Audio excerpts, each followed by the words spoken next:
Welcome. Questions 18, 17. A storybook contains 50 pages. If a student reads 10 pages per hour, we have to find the relationship between the number of unread pages and time. The N for unread pages, T for time. This is BECE 2024. So we can see that the pages are 50. And if it is 50, before we start the reading, the unread pages will be 50. So it is there. Nothing is happening. Then after an hour, then you read what? 10 pages. Do you get it? So 1 hour, 10 pages is gone. Then in the next 1 hour, you say you can read. This is the speed at which the student is reading. So every hour you read 10. So you can see that when you read 10, the unread pages, it was 50 at the beginning. The unread pages will now decrease by 10 to become 40. Then in an extra hour, which in this case is going to be 2 hours later, is going to be 10 pages read again. Don't forget 10 plus 10 will be giving us 20, and that will be taken away from the 50 unread pages. So you can see the time per time will be multiplying the hour, because 1 times 10 is 10. That's the first hour. 10 times 2, which is the hour, is going to be 20, or 10 plus 10. As the time is increasing, the number of pages read will be increasing. The number of pages unread will be decreasing. We did analogy. I can write that the unread pages, which is n, is going to be equals to the 50, which is this. This is the unread pages. N for unread pages, they are 50. So every hour, I will take away what? 10.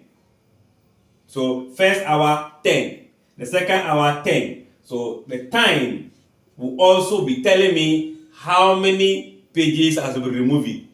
So in first hour, I will take away 10. I will leave it 40.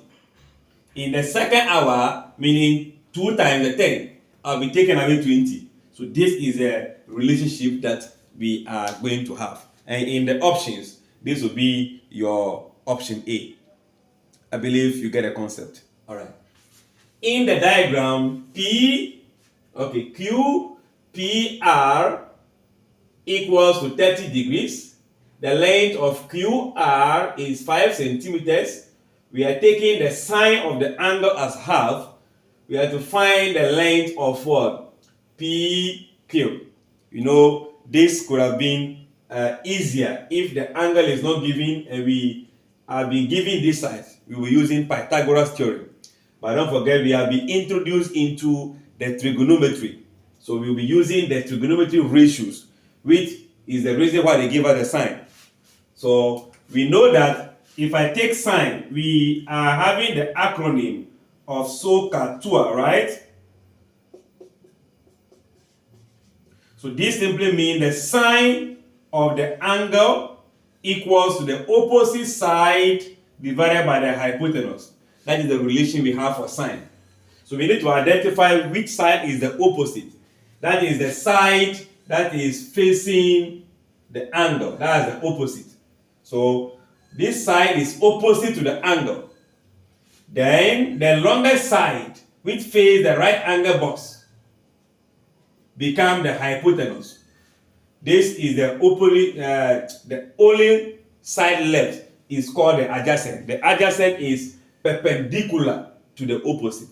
So now with this, I can say that the sine of the angle, which is 30 degrees, equals to the opposite side, which is going to be 5, divided by the hypotenuse, which is going to be PQ, the length of PQ.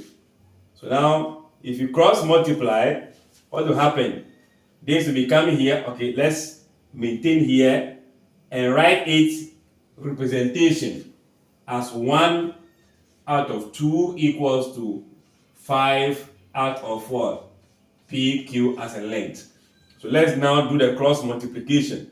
If you cross multiply, your length PQ is multiplying 1, so it remain 1.